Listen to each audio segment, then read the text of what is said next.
ça c'est allumé. Hello les habits, comment allez-vous cette semaine?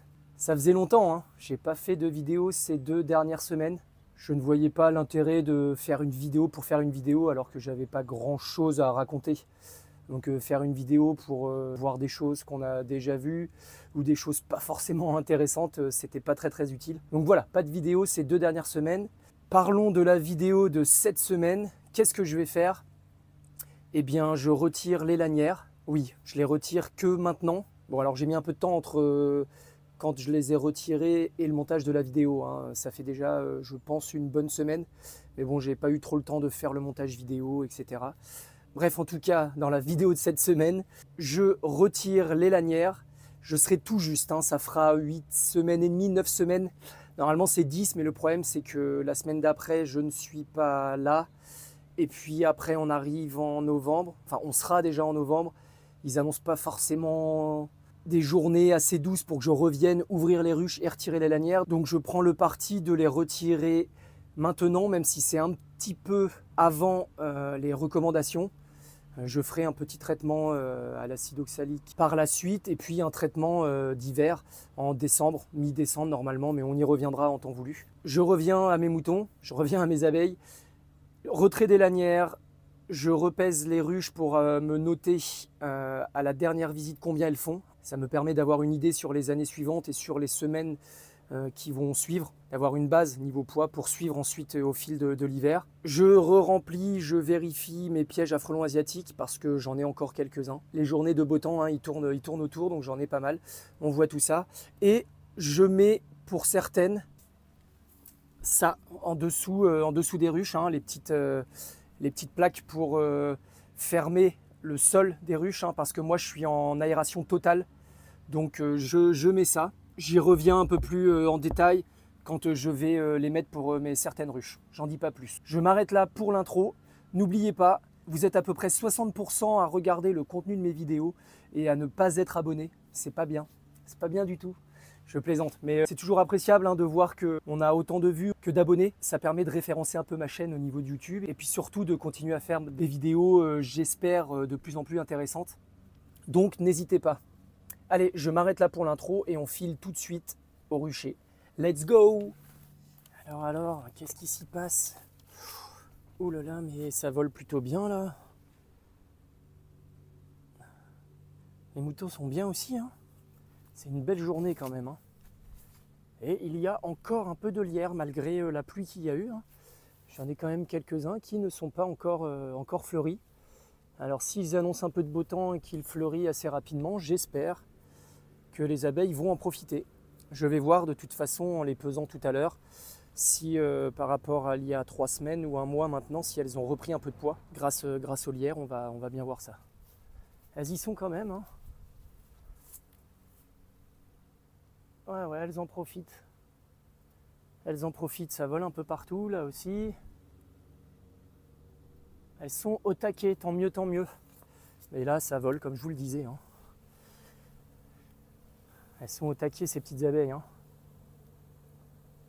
C'est top. Bon allez, trêve de bavardage. C'est parti, donc dans un premier temps, je retire les lanières de toutes mes ruches. Bon allez, comme d'habitude, j'en fais 1 ou 2 avec vous. Et puis après, j'enchaîne, hein. Comme je vous l'ai dit, il n'y a pas grand chose d'intéressant à faire ça, mais waouh, elles sont énormément dans le nourrisseur. Comme d'habitude, je les enfume un petit peu devant pour leur dire que je suis là. Elles sont de sortie, hein, J'espère qu'elles vont pas être trop méchantes avec moi. Parce que bon, à cette période-là, hein, elles défendent leur nourriture, elles défendent leur maison. Alors, cette ruche-là, elle était sur 8 et j'avais laissé un cadre en rive parce qu'il était plein. C'est une belle colonie, ça, hein. Très belle colonie. Je vais regarder si ce cadre-là est vide ou pas et je l'enlèverai à ce moment-là. Oui, c'était mon cadre à mâle. Bon, elles l'ont vidé totalement, ça c'est parfait. Je vais l'enlever. Il ne leur sert plus à rien. Voilà. Parfait. Cette visite-là, hein, l'ultime, quand il fait bon comme ça, me permet aussi de retirer justement ce que j'ai fait en amont. En mettant une partition, en les mettant sur 8 ou 7, avec des cadres encore en extérieur de la partition, ça me permet de les retirer et de bien vérifier comment est la ruche. Donc parfait, je retire mes 2 lanières. Bon allez, parce qu'il fait bon, on a un peu plus de 20 degrés aujourd'hui. Je vous fais juste voir un petit cadre de rive. en espérant qu'il soit beau. Et là, ouf, ouais, ça c'est des beaux cadres. Voilà, ça c'est un beau cadre de nourriture. Et là, c'est rempli aussi. Regardez comme c'est beau. C'est parfait ça. Ouais, il est très très lourd. Des deux côtés c'est comme ça. Et l'autre cadre aussi. Ouais, c'est très bien. Ça m'envoie ravi. C'est génial de voir des colonies très fortes qui vont normalement bien hiverner, hein, puisque le traitement a été fait, elles ont de la nourriture. Ouais, c'est pas mal. Donc c'est top, c'est top. Donc je retire ces petits canards. Alors je prends une petite pince, ça m'évite de tout écarter, de prendre avec mes gros doigts. Hein, je prends la... Je vais vous faire voir d'en haut. Tac. Voilà. Donc moi je le mets dans cette méthode-là, hein, vous vous rappelez, dans la vidéo précédente, quand je mets les lanières pour le traitement, je la replie sur elle-même et quand je la serre entre les deux cadres, et ben, ça tient tout seul. Ça évite d'avoir le bout qui dépasse là comme ça et puis elle remonte. Donc voilà, c'est ma méthode, je trouve que c'est pas mal du tout. Bref, je reviens, voilà, je le prends comme ça et voilà. Et je la retire tranquillement. Je mets ça ici pour l'instant, j'ai un petit sac pour tout mettre dedans. Certains m'ont demandé où est-ce que je les mettais après. On peut les remmener en pharmacie ou chez le vétérinaire dans un sac. Hein. Ils les récupèrent et après bah, ils s'en débrouillent. Hein. Mais ils les récupèrent, donc ne jetez surtout pas ça avec les poubelles domestiques, hein. Surtout pas. Allez, je vous repose. Je retire la deuxième. Elles sont très calmes, hein, c'est génial. Tac, je la décolle et parfait. Et elle vient toute seule. Et voilà. Eh bien, je m'arrête là pour celle-ci, hein. Elle est super belle. C'est waouh, c'est une superbe colonie. L'année prochaine, je vais changer la ruche pour pouvoir la nettoyer et puis la remettre l'année d'après. Hein. C'est important aussi. J'essaie de le faire maintenant que j'ai un peu de ruche en rab, que je ne m'agrandis plus. Je peux faire un roulement beaucoup plus facilement. Mais bon, on verra ça en temps voulu. Allez, je la dérange pas plus. Descendez bien. Voilà. Et je referme. Et voilà. Bon, j'en fais qu'une avec vous. Hein. Je fais un petit timelapse rapide là pour toutes les autres. Et puis on passera à la suite. Hein, le frelon asiatique, les petites plaques d'hivernage. Allez, j'enchaîne.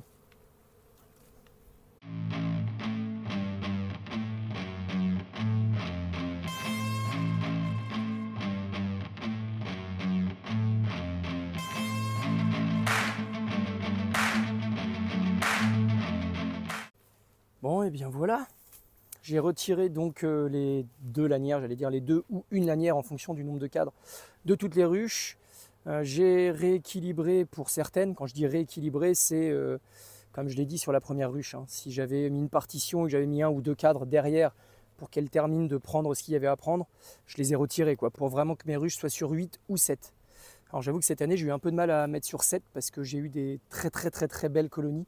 Et même en rééquilibrant, j'avais pas possibilité de remettre les cadres que je retirais dans d'autres ruches. Donc voilà, j'avais des cadres qui étaient plein de nourriture et j'ai pas encore de gros congèles pour pouvoir les mettre au frais pour l'année suivante. Donc j'ai pas le choix hein, de leur mettre au fur et à mesure pour l'instant. C'est comme ça. Hein. Ça c'est fait. Et bien maintenant on va voir les petites plaques à mettre sur le fond Nico. Je vous fais voir sur une en exemple. Est-ce que si je vous mets comme ça, oui. Oh, c'est tout bête, hein, c'est une plaque d'isolation. Ça se met en dessous comme ça. Voilà, je la glisse et on n'en parle plus. C'est aussi simple que ça. Donc comme je disais en intro rapidement, il y a deux écoles. Hein. Il y en a qui en mettent, il y en a d'autres qui n'en mettent pas. Je ne juge pas, hein. Chacun fait comme il peut, comme il veut. Comme je le dis toujours, il y a autant d'apiculture que d'apiculteurs et inversement. Donc voilà, ce qu'il faut, c'est tester et voir ce qui nous correspond le mieux. Perso, moi, j'ai essayé sur 2 hivers différents. J'ai pas vu énormément de différence. Alors après, il faudrait peut-être essayer quand on a des vrais hivers très humides et des vrais hivers très froids et inversement avec des hivers plus doux. Sachant que les abeilles, c'est pas le froid qui les inquiète entre guillemets le plus, qui les fait mourir, c'est surtout l'humidité. Alors ça peut avoir du bon de mettre ça, mais si il y a une mauvaise aération, qu'il y a beaucoup d'humidité et que les abeilles n'arrivent pas à aérer suffisamment, ça peut être pire en fait, ça peut être contre-productif. Donc voilà, à voir hein, en fonction des hivers, en fonction de ce qui est le mieux ou pas pour nous, pour vous. Sachant qu'il existe aussi des fonds Nico semi-aérés. Alors ça peut être aussi la bonne solution pour avoir en entre-deux, pour éviter de complètement fermer avec des plaques ou alors complètement laisser ouvert avec des fonds totalement aérés. Et vous faites quoi pour l'hiver? Vous mettez ça, vous avez des fonds Nikko semi-aérés, totalement aérés, vous mettez pas de plaques, vous mettez des plaques? Dites-moi en commentaire, ça m'intéresse. Et je pense que ça peut en intéresser d'autres aussi. Donc voilà pour ce qui est des plaques isolantes pour l'hiver.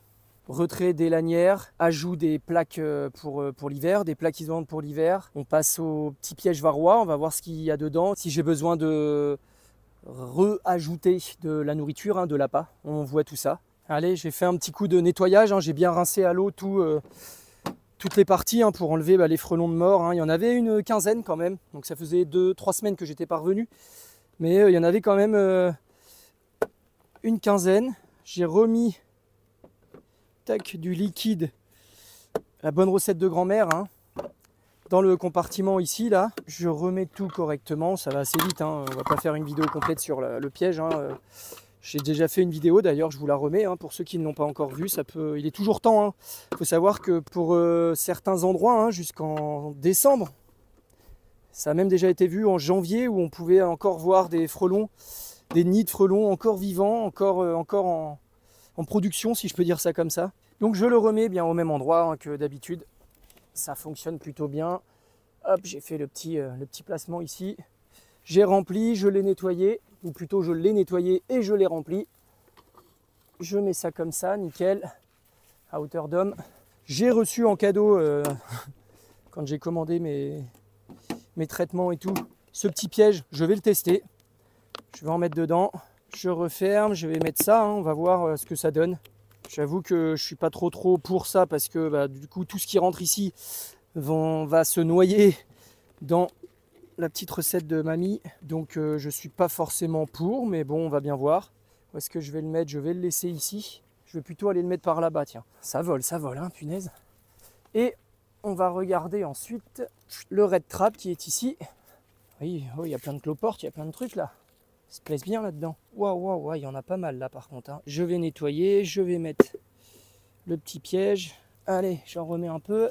Pareil dans l'autre. J'ai mis des bouchons hein, dedans. Comme ça, s'il y a des abeilles ou autres qui viennent boire ou chercher un peu, elles vont pas se noyer. En tout cas, le minimum, hein, parce que malheureusement, c'est pas du 100% à chaque fois. Mais je mets ça par-dessus, comme ça, pour les insectes qui rentrent dedans et qui peuvent ressortir, ils vont pas être attirés par la lumière du haut, parce qu'ils vont toujours aller vers le haut, ils vont pas pouvoir sortir. Ça va les obliger à aller vers les extrémités. Donc voilà pour le réapprovisionnement des pièges à frelons. Les lanières, les plaques d'isolation, c'est fait. On se fait un petit test varrois. Allez. Je prends sur une de mes belles ruches, là je fais un petit comptage varrois rapidement pour voir où j'en suis. Allez, on fait ça ensemble. Sur une de mes très très belles ruches, celle-ci elle est énorme, j'ai pas pu la réduire. Elle est sur 10, mais elle est énorme. Vraiment, hein, je l'avais réduite, hein. Enfin j'avais enlevé un cadre, j'avais mis un cadre vide, elles l'ont rempli et elle est sur 10. Voilà, donc je la laisse sur 10, on verra l'année prochaine hein, comment ça se goupille. Donc, je vais enlever un, idéalement un peu presque dans le couvain là, que j'ai une belle, que j'ai pas trop de butineuses, mais que j'ai des abeilles qui restent dedans. J'ai éteint mon enfumoir hein, parce que je comptais pas le faire et je me suis dit mais je l'ai pas fait avec vous. Peut-être que je le fasse. Ouais, vous aimez pas ça, je vous embête du coup. Hein. Pas beaucoup d'abeilles ici là. Hein. Ouais, si, il y en a par là, ça va. Est-ce qu'il y a la reine? Normalement, je l'ai pas vue. C'est bon. Voilà, j'en prends le plus possible.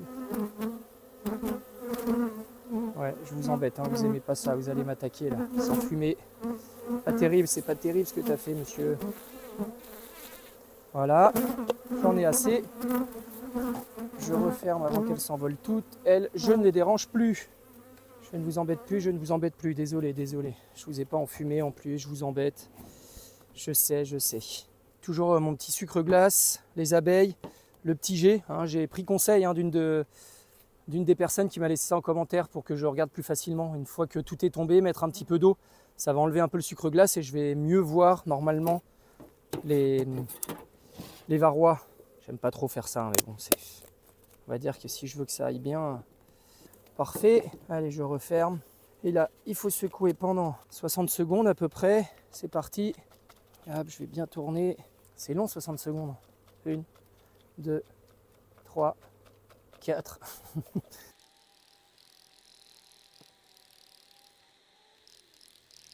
59, 60. Tac, alors je vais les remettre dans le couvre-cadre nourrisseur. Oh mes pauvres petites abeilles. Bah oui, hein. Vous êtes toutes blanches, hein. Alors, je vais les mettre là, celles-ci. Donc, au fond, qu'est-ce qu'il y a? J'aimerais bien quand même en voir un ou deux. Si j'en vois pas, tant mieux, mais bon, ça m'étonnerait sur des grosses colonies comme ça. Alors, est-ce qu'il y en a ici? Il n'y en a pas sur ces abeilles. Il n'y en a pas au fond, donc ça va. Alors. Tac, alors. Ah oui, effectivement, c'est beaucoup mieux comme ça. Alors, est-ce qu'il y en a aussi sur les côtés? Non. Eh bien, je n'en vois pas là. Je ne vois pas de varroa ici. Allez, je nettoie bien du coup, que ça colle pas au fond, mais je n'ai pas vu de varroa là. Alors, ah si, un. J'ai un varroa. Eh bien, j'ai un varroa uniquement. Je ferai avec, comme j'ai les trappes là, je ferai le comptage varroa sur l'ange. J'essaierai de faire une petite vidéo rapide là-dessus. Qu'est-ce que vous faites vous pour contrôler le varroa? Vous faites avec ça et le sucre glace, vous faites avec ça et le CO2, vous faites uniquement sur l'ange, vous ne comptez pas. Ça m'intéresse parce que à chaque fois que je fais un truc tous les ans, là cette année j'essaie avec ça, mais je sais pas, je suis perplexe. L'année dernière j'ai fait sur l'ange, mais c'est pas non plus ultra précis parce que entre ce qui tombe sur les rainures du sol et qui ne tombe pas sur la lange, eh bien ça fausse un peu le résultat. Je sais pas trop, je suis partagé. Donc dites-moi en commentaire ce que vous faites vous. Et ce qui fonctionne, ce que vous avez testé, et ce que vous estimez qui fonctionne. Allez mes petites abeilles, vous êtes un peu mouillées, je vous ai légèrement humidifié, mais oui, vous allez repartir, hein. Allez. Hop, allez, plus que ça. La petite papaye, pour l'enfumoir, c'est pas mal. Eh bien, voilà, c'est tout pour cette semaine. Qu'est-ce qu'on a vu alors? Retrait des lanières à 8 semaines et demie, 9 semaines presque. Bon, j'ai une semaine de moins, c'est pas bien. Vous pouvez me taper sur les doigts. Mais bon, je ferai un petit complément en varomède ou autre. Et puis, il y aura le traitement hivernal en décembre, de toute façon, que je fais quoi qu'il arrive. Donc, ça va rattraper un petit peu, on va dire, la petite semaine.